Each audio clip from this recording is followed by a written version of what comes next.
Fala aí galera que gosta de blues, beleza? Meu nome é Juliano Rosa e a gente vai começar por aqui falando de blues no canal Nas Trincheiras do Rock. Se liga aí, vem comigo, aproveita, já te inscreve, me segue aí também nas redes sociais, meu arroba é Juliano Guitar, vamos falar sobre blues, sobre guitarra, sobre tudo que envolve esse estilo e a magia por trás disso aí. Vamos nessa?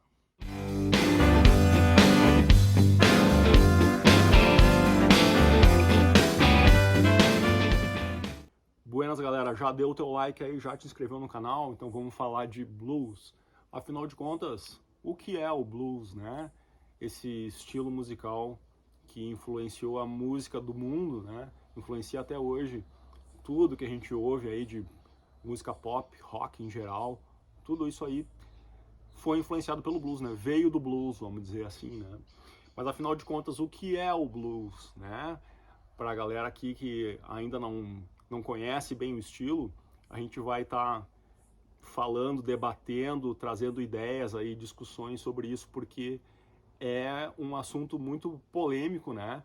Que traz aí muitas divergências, porque é uma história que começa muito antes, né, da gente começar a gravar música e ter, né, imprensa, enfim, tal. É uma coisa que vem de muito tempo atrás, né?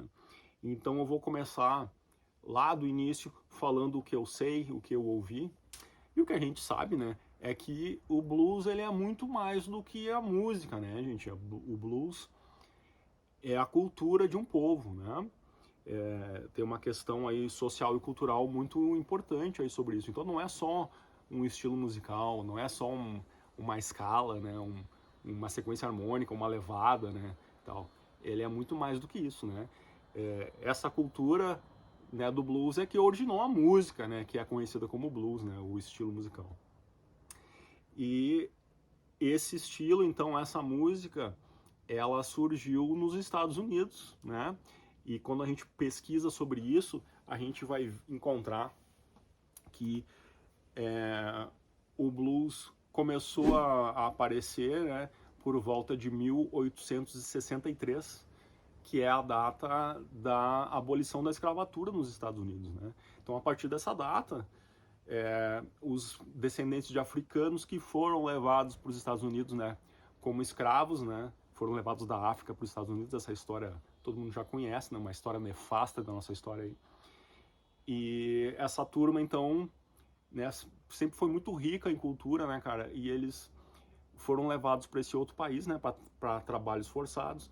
E quando eles foram, né, libertos, né, quando tiveram sua liberdade garantida, por volta de 1863, essas pessoas passaram a se integrar na sociedade e eles começaram a aparecer então os chamados juke joints, né, que eram, né, casas, né, bares, né, onde essas pessoas se reuniam para se divertir, para beber, para dançar, para namorar, enfim, e tal.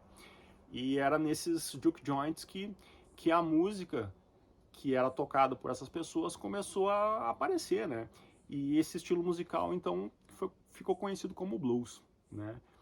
E para quem não conhece ou ainda não viu a fundo, né, cara, é um estilo que tem diversos ritmos diferentes, diversos standards diferentes, né? Não é sempre a mesma coisa. Então, às vezes a gente ouve alguém falar assim, ah, eu não gosto de blues porque aquela música lenta, né?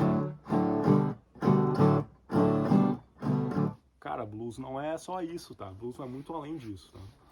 E vocês vão aprender sobre isso e a gente vai falar sobre isso aqui nos episódios seguintes aí dessa série que a gente vai apresentar aqui para vocês. Mas voltando para a história, pesquisando, e se vocês forem pesquisar aí no Google e tal, vocês vão encontrar também que tem um cara que é chamado de pai do blues. E não é o Robert Johnson não, viu? Esse cara que é chamado de pai do blues chama-se W.C. Handy. E ele é chamado assim por alguns historiadores, né? Claro que isso não é verdade, né? Na minha opinião não é verdade. Porque ele foi o cara que fez supostamente a primeira gravação de blues da história, né? Ele gravou ali em 1914, se eu não me engano, a canção St. Louis Blues. Procura aí, St. Louis Blues. Inclusive ele registrou a partitura dessa música e tal. E essa então é conhecida como o primeiro blues da história, né? Mas aí tá claro que isso não é verdade, né, cara? Por que que o W.C. Handy é considerado o pai do blues, então, por alguns livros de história, né? Diz a história que por volta de 1903, ali, ele estava numa estação de trem, esperando o trem, né? E ele ouviu, né, um cara tocando violão com uma faca, né? Usando uma faca como se fosse um slide, né? Usando uma faca de slide, né? Para fazer esse som, né?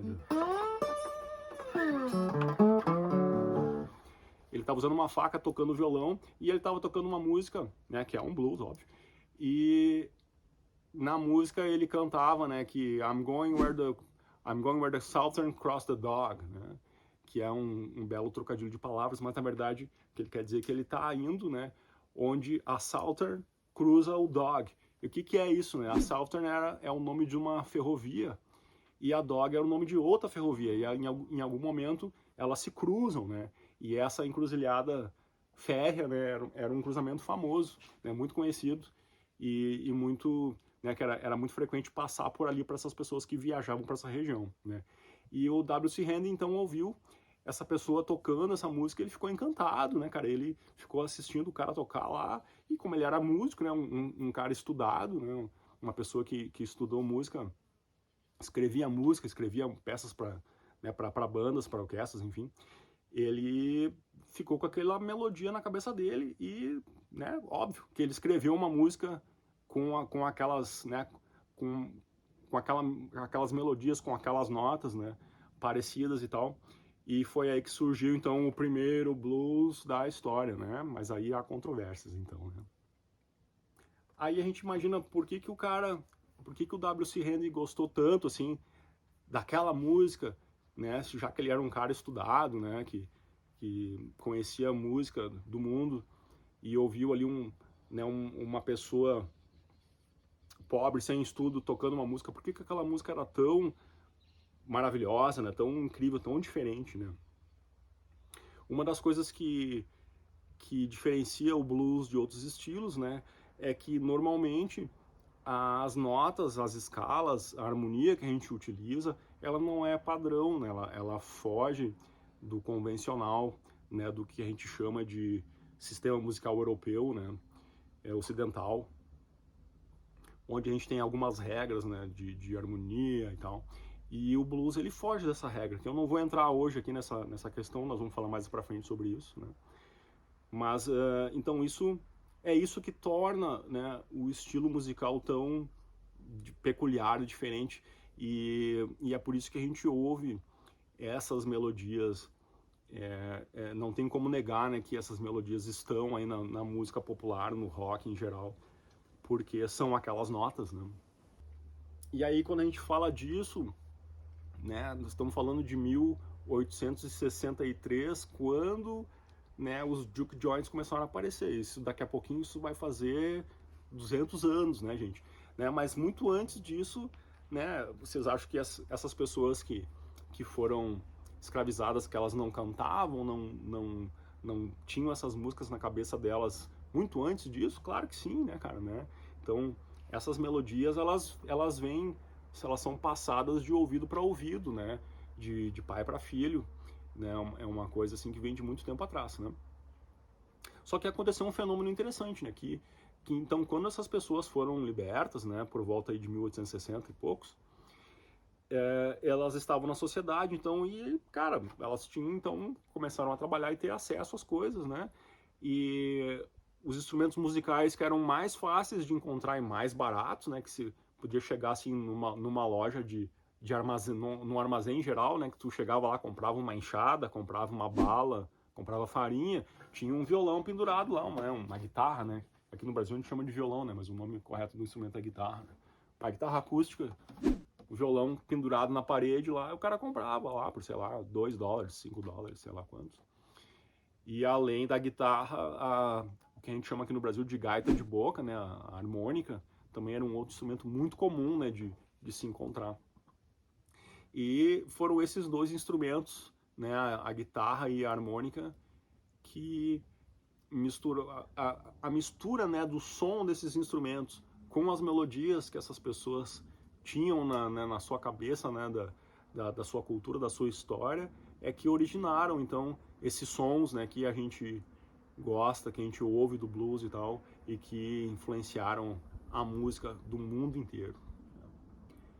E aí a gente, né, como essa história tem muito tempo, né, a gente vem falar aqui estamos aqui hoje em 2024, aliás, eu estou aqui na cidade de São Francisco de Paula, na Serra Gaúcha, né, e a gente hoje gosta de blues, ouve, quero aprender sobre blues, quero aprender mais e tal. Isso é um poço sem fundo, né, gente, porque história é muito antiga e contada muitas vezes de formas diferentes, né, então aí tem muita gente que vai discordar do que eu digo, do que eu vou falar agora, mas aí né, vou perguntar para vocês aí que estão assistindo aí o vídeo agora, né, vocês que gostam de blues aí, qual é o artista preferido de vocês do blues, né? E aí eu tenho certeza que muitos vão dizer, eu gosto muito do Stevie Ray Vaughan, ou gosto muito do Eric Clapton e tal. E tá ok gostar do Stevie e gostar do Eric Clapton, não tem problema nenhum. Mas eles não são bons exemplos de blues, né, gente? Porque são caras que vieram muito depois na história e eles são guitarristas, né? Guitarristas muito bons, né? Eu gosto deles, né? Eu sou guitarrista também, né? Mas quando a gente fala de blues, né? Aí a gente fala assim, tem o blues e tem o blues, né? Mas o que é isso, né, cara? Né? Mas o que quer dizer isso, cara? Cara, não é muito fácil de explicar, não. Mas assim, quando a gente estuda música, né? Quando a gente é um músico, né? A gente utiliza escalas, né? Como elementos musicais, como ferramentas musicais, né? Então, eu utilizo uma escala para construir a minha música. Mesmo que eu não entenda nada de escalas, né? Mesmo que eu não seja um músico estudado, acadêmico, enfim, tal, né? Você tá usando escala, mesmo que você não saiba, né? Tá? Então, as notas que você escolhe ali para tocar estão dentro de uma escala. E se você utiliza notas daquela escala específica, né? Que é uma escala pentatônica, tá? Uma escala de 5 notas. Claro que tem outras no meio, né? Mas a base é uma escala pentatônica, né? Quando você utiliza aquela escala e aquela determinada combinação de notas da escala, você vai trazer a sonoridade do blues. Mas isso não quer dizer necessariamente que você está tocando blues, tá, gente? Né? Pode ser meio divergente isso, meio confuso. Mas é isso, né, cara? Vamos pegar um exemplo. Pega aí um guitarrista conhecido, tipo Yngwie Malmsteen, né? Um cara conhecido por ser um dos guitarristas mais rápidos do mundo e tal. Ele utiliza a escala de blues em algumas músicas dele. Mas não quer dizer que a música dele é blues porque ele usa a escala de blues, né, cara? Né? E aí, mas como é que a gente difere isso? Então, como é que a gente define o que é e o que não é? Isso é muito difícil, né, cara? Né? Porque isso vai depender também da opinião e do gosto das pessoas, né? Mas a gente que estuda mais a fundo a questão e que vive no meio e fala com as pessoas, a gente tem, assim, alguns pontos que a gente considera. E a gente, quando vai falar, então, de artistas de blues, normalmente esses artistas são negros, né? São afro-americanos, né? Porque foram eles que inventaram, né? Foram eles que disseminaram essa história. Mas quer dizer, então, que eu sou branco, não posso tocar blues? Não é isso, cara. Pode tocar blues, né, cara? Né? Eu sou brasileiro, sou descendente de português misturado com alemão, com índio, brasileiro, com tudo. E eu gosto de tocar blues, cara. Gosto de tocar blues, sim. Mas aí tem algumas questões importantes, né, cara? E de consciência também, né? Por exemplo, se você for ouvir as músicas que eu componho com a minha banda, que é a Hard Blues Trio, né? Elas têm muita influência do blues, né, cara, né? E a gente pode até ser classificado como blues dentro do mercado. Mas é blues de verdade? Cara, eu vou te dizer que não, né? Mas talvez você pode achar que é, né? É uma questão de opinião, né? Mas pra mim, quando eu quero ouvir blues, eu vou ouvir lá o Muddy Waters, né? Eu vou ouvir B.B. King. E o próprio B.B. King já era um cara mais moderno, assim, né? Que ele já misturava outros estilos junto. Aliás, um cara muito empreendedor, né? Um cara muito esperto, que ele soube como gerenciar muito bem a carreira dele, considerado o rei do blues, né? Então, se você não conhece, né? B.B. King é um bom nome para você procurar. Então, se você está ouvindo aí o Eric Clapton, o Stevie Ray Vaughan, né? Esses caras aí que são ingleses ou até que são americanos aí, mas que não são dessa turma mais antiga, eu recomendo que você ouça o que eles dizem, né? Porque o próprio Eric Clapton né, apontava a direção. O Stevie Ray também apontava a direção, assim, todos eles apontam a direção para você olhar mais para trás e procurar os grandes mestres, né, B.B. King, Buddy Guy, Albert King, T-Bone Walker, aí tem os antigos lá, Robert Johnson, né, Charlie Patton e vários outros, né, cara. Quando você começar a pesquisar, você vai ver que tem muita coisa para falar aí, né. E aí, então, eu quero deixar essa questão aí pro próximo episódio, perguntar para vocês aí, o que vocês acham disso que eu tô dizendo? Tá certo, não tá certo? O Eric Clapton é blues, não é blues? Stevie Ray é blues, não é blues, né? O que vocês acham? O Sombra tá chegando aqui, concorda comigo ou não? Vejo vocês no próximo episódio, então. Obrigado, segue a gente aí nas Trincheiras do Rock, Juliano Guitarra em todas as redes. Vamos nessa!